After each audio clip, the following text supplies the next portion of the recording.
Jessii Vee, and as you can see, today we're going to be continuing the series on the Backrooms, talking about levels 7 to 9 today. And I'm so excited. This has literally been my favorite thing to research and film since discovering it. So don't mind me, this might go on for a little while. Obviously, my usual content will be mixed in, but for people who like the Backrooms like I do, I got you. Before I get right into it though, I just want to show you guys some cool new summer charm bracelets that we just added to our website. We have 4 different styles. I'm wearing one right now that I'm gonna get closer to show you. So they're all gold and they all have different charms on them that represent like summertime. So this one says explore because we're exploring the Backrooms. Get it? This one is a shell with a pearl and there's a little blue charm. I think they're so cute. So like I said, they come in 4 different styles and we do have limited quantities. So if you guys would like a new summer charm bracelet, I have linked them down below. Okay, so let's get right into talking about level 7, which like I said in the previous video, this is called thalassophobia. Level 7 is unique in that it is a vast expanse of water that appears to stretch on endlessly. Nobody thus far has fully explored level 7, but what is currently known is that the first and potentially only room of level 7 is not flooded and has the usual fluorescent lighting. Apparently, this room has a very thin layer of water on the bottom of it, and what's strange is that the room is rotated horizontally, but gravity still works to keep one's feet on the floor. The water here is apparently very cold, and it is definitely unadvised to enter it. And the floor of the ocean is made up of carpet instead of sand, and apparently it's hardened by this thick layer of tar. There are also several skeletons in this water, along with humanoid figures and massive fish, and little else is known about the depths of the waters aside from the endless expanse of tar and bones. And it is said that an underwater-like hole is located somewhere in the carpeted ocean, and that will lead to level 8. But a more practical way of exiting this level is through a double-sided door with a no exit sign, so I'd prefer to go that way. And that's all that's known about this level. I was hoping there'd be more, but it's just a lot of water. You do not want to be here. Then we have level 8, which is called the cave system. Level 8 is an expansive cave system with numerous spider-like entities inhabiting it. It is pitch black without proper light sources, and there's many nests that spiders made, most inhabited by small venomous spiders and massive king and queen spiders. Apparently the king spiders of these colonies are not venomous, but the queen spiders are very venomous, like people die within seconds of being bitten. And there's so much more that is unknown about these caves and spiders, and human exploration of this level is obviously impossible. Large clear pools can be found in dead ends of the cave, and these pools are highly dangerous as anything that enters them gets torn apart and dragged down by these humanoid black tar hands. There's actually another nest that could be found amongst these caves, and those belong to what's called Frankenspiders, and these are basically dangerous mutated spiders that can regenerate themselves after they die. So if their corpse is lying there, a new spider will literally come out of the chest, if that makes sense. And certain areas of the cave have what is presumed to be almond water dripping from the stalactites on the ceiling. There are also some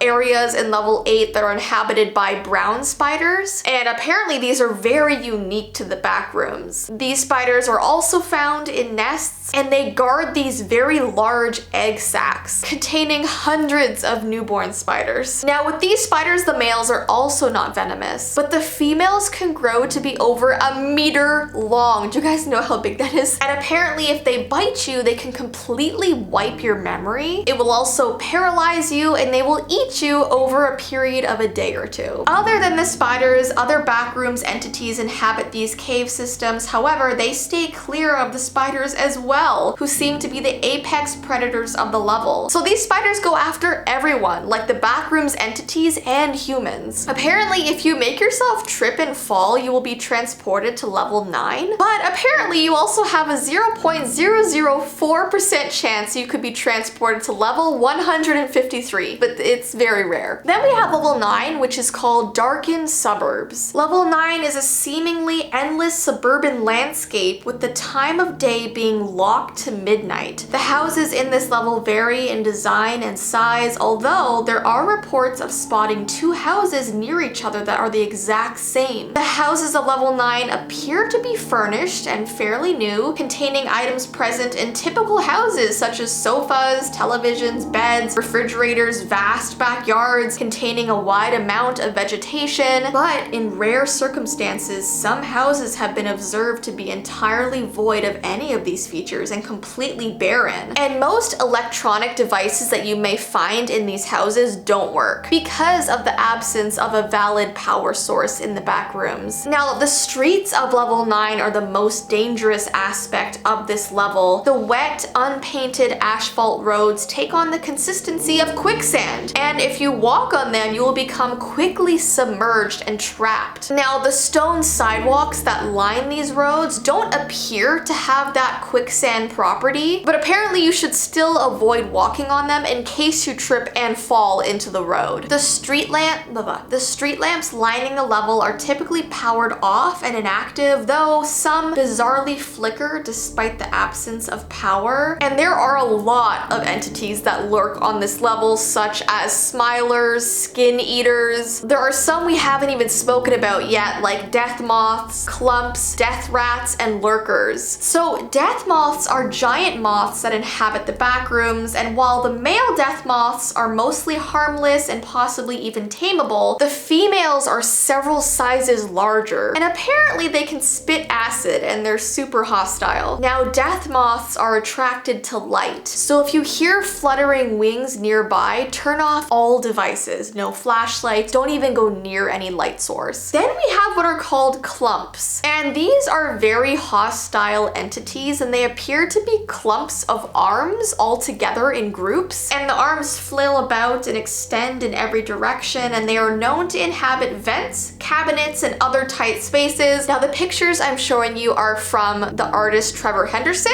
but those are sort of what it would look like in the back rooms. Then we have death rats, and these are just rats that inhabit the back rooms. Their appearance is gray skin, brown tails, red eyes, and they are highly intelligent. Then there are the creatures called lurkers, and these are basically nothing more than 2 glowing eyes, and they sort of vary in color, and they're surrounded by black fog. Lurkers are extremely similar and might even be related to smilers, in that you will always see them in the dark, but instead of them staying in dark areas, there is a dark fog that follows them wherever they go, allowing them to move anywhere freely. And if you see a lurker, they will attack immediately. Then we have level 10, which is called Field of Wheat. Level 10 includes a seemingly infinite grassland of wheat with an unpaved soil road permanently leading off towards the horizon. There's also a long forgotten blood-stained wooden fence that surrounds the area. It also seems to be permanently cloudy and rainy, and there are these small pouches of almond water enhanced by the sugar of the wheat harvests, and they can just be found all over the place nearby. What's really strange about this level is that there are several humanoid guards that are holding bow and arrows that seem to be protecting the wheat production,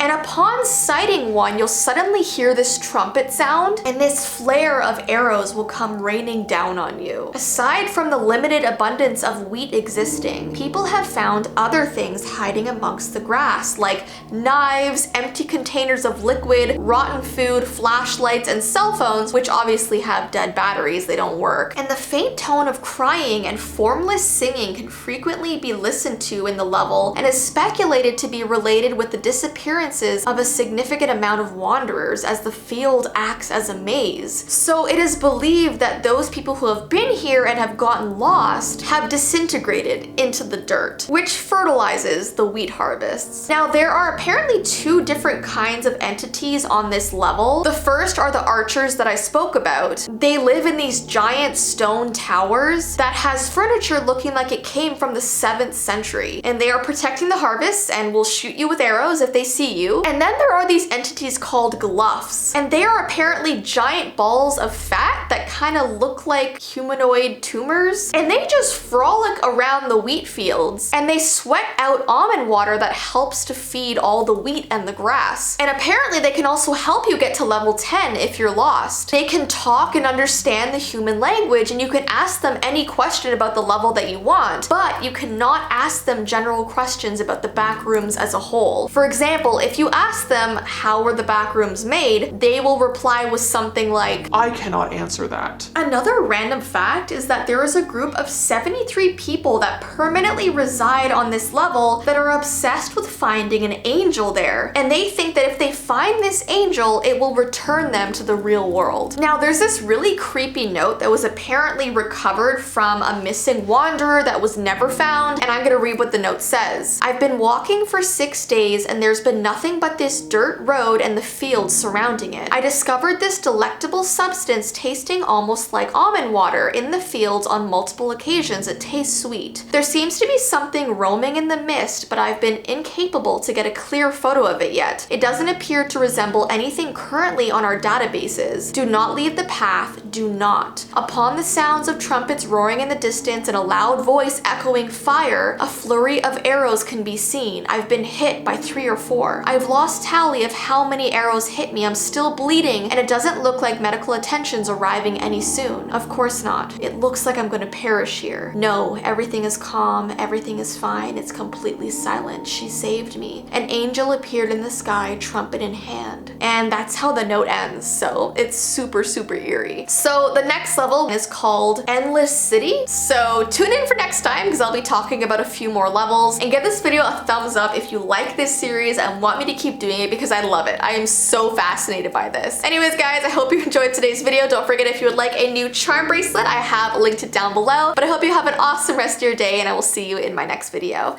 Bye!